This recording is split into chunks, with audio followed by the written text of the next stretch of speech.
Welcome to Media Pool. I'm Ellie, and today I'll be talking through my video essay based on Semester 2 of the Viral Video module here at the University of Liverpool. To give a quick context, we were set 2 briefs by 2 separate establishments. Colu, a payment app making it quick and easy to pay from your mobile phone while empowering local businesses, and SCOTTIE Press, a community newspaper covering some interests surrounding the Vauxhall area in Liverpool. After giving us details about what they were after, we had to work in small groups to create short but engaging videos to promote the businesses. Throughout this essay, I'll be drawing on work by theorists such as Katzenbach and Smith and Lencioni to establish the frameworks of teamwork in my videos, and how this led to success and struggles across our work. Furthermore, it may be interesting to look at dominant members and leaders across the groups, to assess what leadership styles work most effectively in producing a viral video. I will also draw and reflect on how I myself have played a part in the workings of the team, to try and see areas of my strengths and weaknesses, and to see how I could improve when next faced with team activities. Katzenbach and Smith define a team as a small group of people with complementary skills who are committed to a common purpose, performance goals, and approach for which they are all mutually accountable. They then, however, split this into 4 different groups displayed on this graph: working group, pseudo team, potential team, real team, and high performance team. I feel that my groups didn't fit into one specific category at all times, and that throughout different struggles and tasks we moved in and out of each. For example, when looking at my Colu video and its statistics, we can see that we made a successful video, as it received a good amount of engagement, including 284 views and 17 likes. Therefore, some may assume that we may have been working to the standard of a high-performance team, as our performance impact was to a good standard, shown by the high-quality video and subsequent viewers. However, behind the scenes there were many difficulties, which shifted the label of our team. As we can see, when looking at the video we produced, we mixed mediums through both animation and actual street footage. This led to an easy breakup of the tasks, but also led us into problems in terms of cohesion, as it meant there were more avenues and options which we could take our video into. I would therefore be more inclined to give our group the title of a potential group, which Katzenbach and Smith define as one which requires more clarity about purpose, goals, or work products, and more discipline in hammering out a common working approach. This is because it seemed that there was a lack of communication in how we were going to make the video, with some members of the team starting to work on things such as animation without consulting the group. While this was a great help in the grand scheme of things, it did have the potential to make some members feel as if they needed to do more work or that they weren't included. Our team did seem to excel once we were all together, and this shows that communication is essential for my Colu group to work efficiently, like the potential group definition explains. For example, when a direct line of communication was established, we all met up to film our street footage clips, we managed to create fun and interesting shots that worked to the idea of Burgess' framework of viral videos. We played into the aspect of social currency, where people are more drawn to things being entertaining and hip rather than boring and dull. Viewers were more likely to share our video due to it containing fun and interesting clips, and showed the app to be something that people would want to recommend to their peers. On the other hand, with SCOTTIE Press, while cohesion was strong as my team got on very well, I do feel as if the roles within the team were very heavily weighted, as I took on a large chunk of the work. This may be due to a communication problem, as we did not all have English as our native language. In terms of the model by Katzenbach and Smith, I would say that the team lies between a pseudo and a potential team. Ultimately, we all had the intentions of working towards our client's brief, and it would probably just have been better communication that would have meant our group would have excelled, showing the traits of a potential team. However, when looking at the definition of a pseudo team, the idea that there is no focused or collective performance sticks out to me, as while we all had the same end goals, I was left to do a large amount of the work to get to this. However, I don't think that this was a fault of my team members. My communication skills just seemed to adhere to more of the roles that we needed, such as a voiceover and animation, a field which I had previously worked on in Semester 1. We can also look at the pyramid reflecting the 5 dysfunctions of a team, proposed by Lencini, to suggest what might have been the issue within my SCOTTIE Press teamwork. He states that the first step towards reducing misunderstandings and confusion with a team is to understand that there are 5 dysfunctions and that each one that applies has to be addressed separately. These could include an absence of fear, a fear of conflict, lack of commitment, avoidance of accountability, and inattention to detail. One thing which could have been worked on in our group is the lack of commitment. I think it would have been great to see more people working towards the final product. The basis was there, as our team worked efficiently at group meetings and discussed what needed to be done. However, I felt that at some points we lacked the action to do these words, and sometimes things were not followed through. However, I also felt at times that I could have worked on my absence of trust and should have perhaps allowed others in my team to help me with the task that I was set. For example, instead of doing the animation myself when I was asked to, I could have taught a team member how to do it and broaden their skills instead of taking on all the workload myself. Alongside of working to our client's brief and satisfying their needs, we also had the goal of making our videos reach a mass audience and scale, similar to last semester. In the perfect scenario, we would like to please our customers at the same time as making our videos reach a large audience to promote their businesses. Nahon and Hemsley state that the characteristics of a viral video of this nature include a large reach in terms of the number of people exposed to the content. Screenshots pictured show how we as a team across both SCOTTIE Press and Colu managed to cover the board across a variety of different social media platforms, which will have helped overall with the success of the video.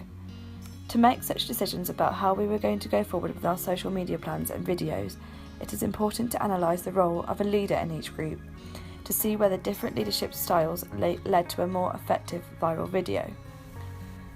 In my Colu group, I would argue that we didn't have a strong leader throughout the entirety of our task. However, we did have those that set themselves up to be more of a dominant figure in the group.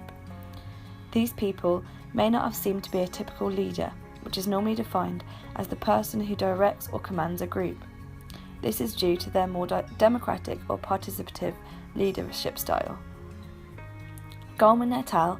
State that this style is more driven through collaboration and team leadership, with a statement to depict this style being, "What do you think?"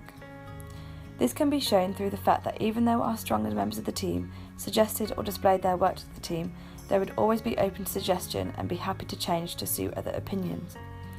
One example of this is shown through our voiceover. Initially, we used one voice throughout the entire video. After feedback to create more of a lively and upbeat vibe to the video, a suggestion by someone in our group was to add a second narrator, and this was taken into account by all and accepted by our leader. Eventually, this led to a much better effect on our overall video. After all, forget all those times you've lost your credit or debit card. By using Colu, it's a quick and rewarding app for everyone. After a quick snack, how about a coffee? Colu makes it quick and easy to pay for anything your heart desires.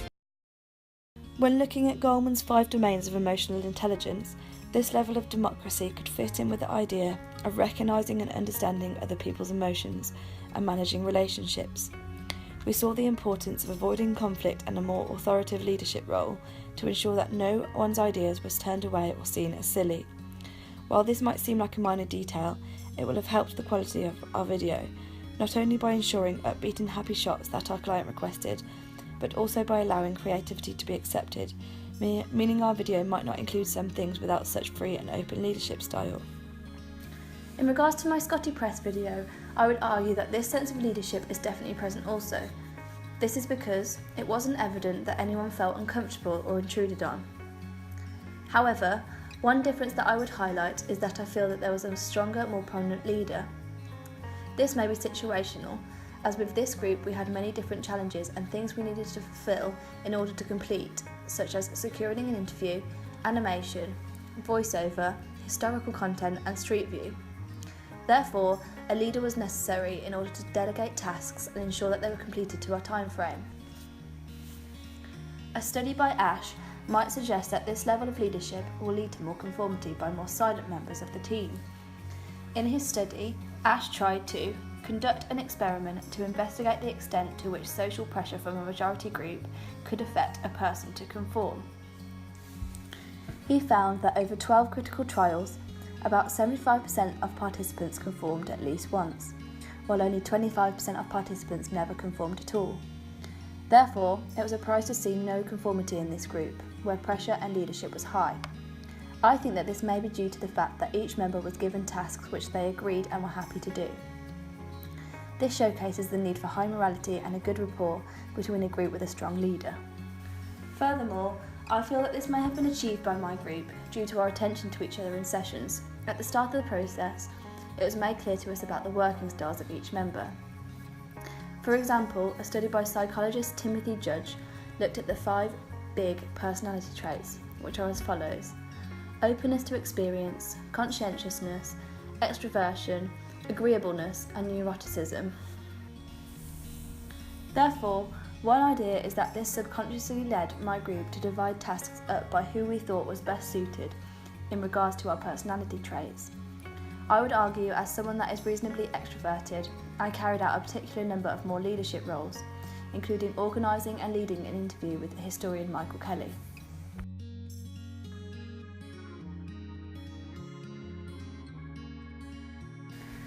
After practice in semester 1, it was apparent to most of us about the importance of social media to promote our videos in order to gain a viral video title. I can argue this by showing how the social media posts that I produced last semester led to many views on my videos, but also through theories such as Booth and Maltic, who stress the importance of people such as social media influencers and social platforms. They are said to have a significant power over the perception of brands and companies, and it's said that the nobodies of the past are now the new somebodies. I recognised this from first semester as one of the main ways that I gained views to my videos, as influencers and large companies such as mental health charities and the NHS directed people to my video. This was proposed to both my SCOTTIE Press and Collie groups. However, unfortunately, with very busy schedules across the groups, it was hard to secure such social media posts. One thing that I would change if I were to redo this project is to stick to a stronger social media strategy. While groups have recognised the need for better promotion, it is still important to look at the analytics of our videos to see what methods may have been the most effective. This will be particularly interesting when looking at our video, Live Well, Be a Local Collie, as when looking at the analytics compared to all the videos made for Collie, we can see that YouTube classed ours as number 1 in the top 10. This is based on the amount of time people stayed to watch the video, as it had an average watch time of 38%. We could argue that this is due to the snappy and quick delivery of it. While the video is only 3 minutes long, which is known to be a good length to keep viewers interested, we tried to capsulate the main facts about Collie in the first half of the video, in order to ensure that viewers would still be informed about the company, even if their attention was not kept for the video's entirety. Another factor we can discuss when looking at the analytics of the Collie video is that most of our viewers came from the UK. This is not surprising, as the production of the video was based in the United Kingdom. We could say with some certainty that these viewers might more specifically be coming from Liverpool, as the video was made to showcase this app and its features to the locals in Liverpool. It is possible that with a more structured social media plan, we may have been able to access a wider variety of nations. However, the use of different apps such as WeChat by international students could explain its watch time abroad. We can also see through these statistics that the video was also watched in Israel, and this is quite encouraging for us to see, as Collie the company was started there.